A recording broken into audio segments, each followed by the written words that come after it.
have a wall of books, spine in. Then we'll go to the opposite wall, the north wall, and we'll do the same thing.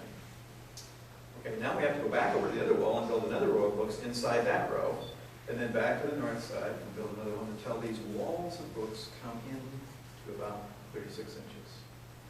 Now, if you know anything about books, and if you work with a book, you'll know that books don't like to be stacked, much about this, because the spine is slightly thicker than the foredge. So they want to kind of come in.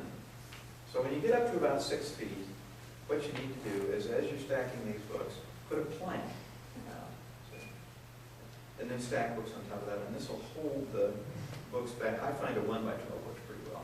This will hold the books out against the wall. Okay? But if you use all these 1x12s to hold the books out, what have you done?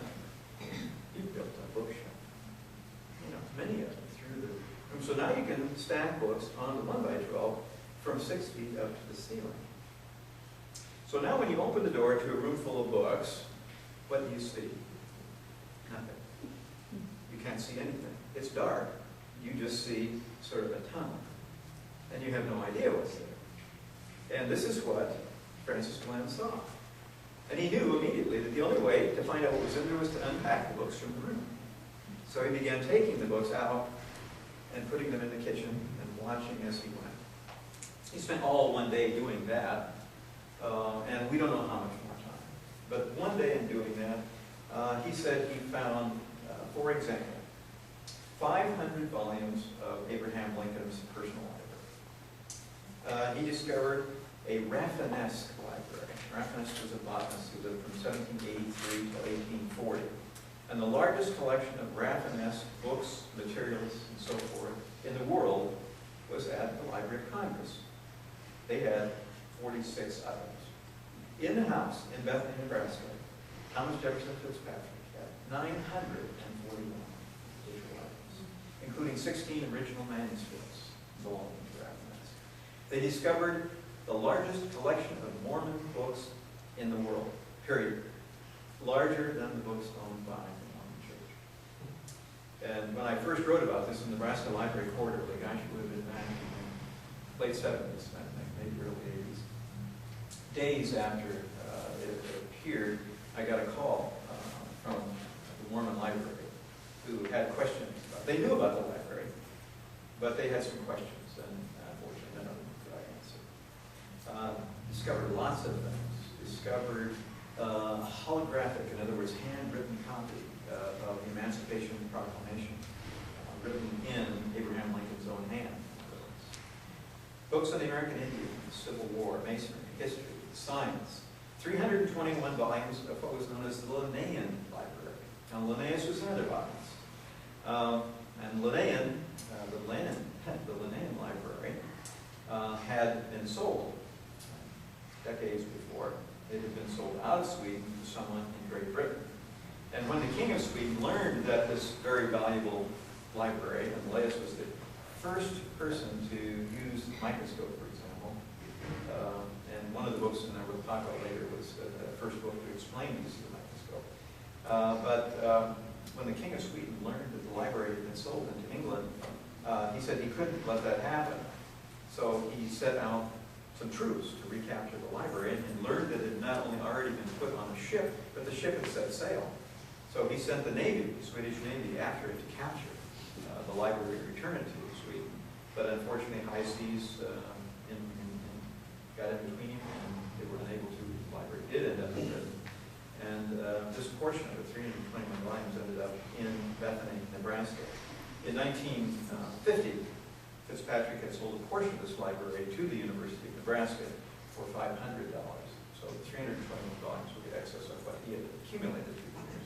They discovered the largest collection of Iowa history books in private hands. In other words, outside of the Iowa State Historical Society. He discovered signatures of all the signers of the Declaration of Independence. We don't know yet, but it was said it was the largest, or that he had the signers of all the signers, so maybe he did. Discovered Thomas Jefferson's violin, 40 volumes from Thomas Jefferson's library. And this is where Pat Sloan, as a librarian, should sit up and say, wait a minute, Thomas Jefferson didn't have a library. He sold it to the United States to become the basis of the Library of Congress, his whole library. But you got to remember, he lived for a while after that.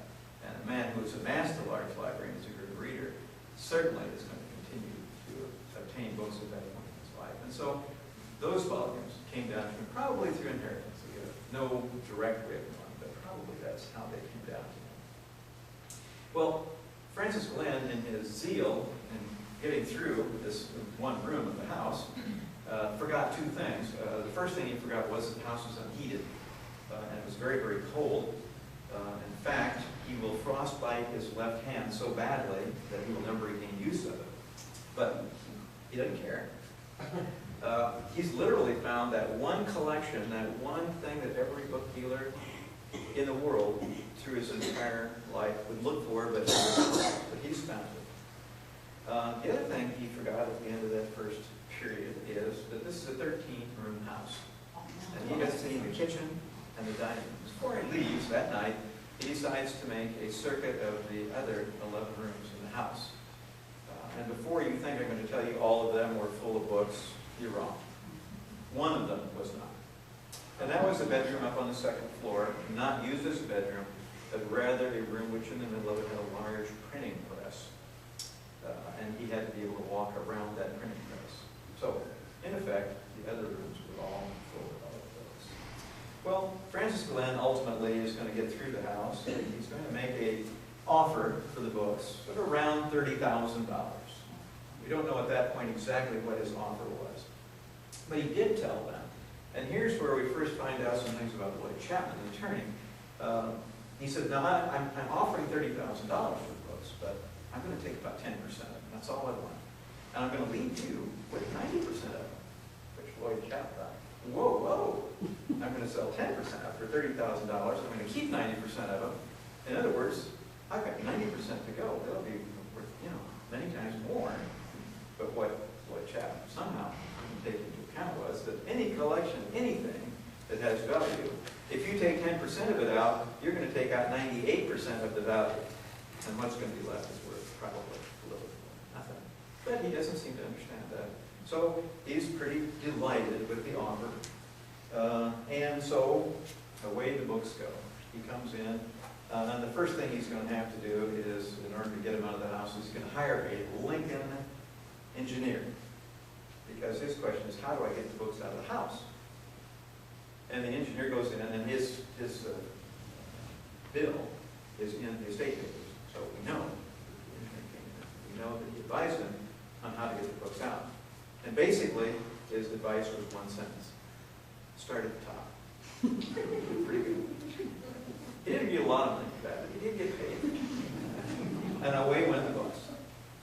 Well, the books then went to Kansas City. Now, the big problem that Francis Glenn has at this point in time is he has to write a check for $30,000 from the estate, Thomas Jefferson Fitzpatrick, the $30,000 which he does not have. So he gets back to Kansas City and he contacts two institutions. Kansas City Public Library he contacts and says, here's what I want to do. I want to sell you 1,000 volumes of poetry, the Lincoln Library, the Jefferson Library, the Iowa History, and the Mormon collection for $35,000. Then he goes to the University of Kansas, the Spencer Research Library is where they ended up, and he says, I want to sell you the science books for $35,000. Okay? Are you quick with math? Yeah. He's turned a tight little profit already. Now he gets it back to Kansas City, and of course he has to rent warehouses because he's going to have to sort these books out. Science books got to go over here for Spencer Library at Lawrence, and the others that I mentioned have to go to Kansas City. And there's going to be a lot of books left over in the middle that he's going to keep. So he has to start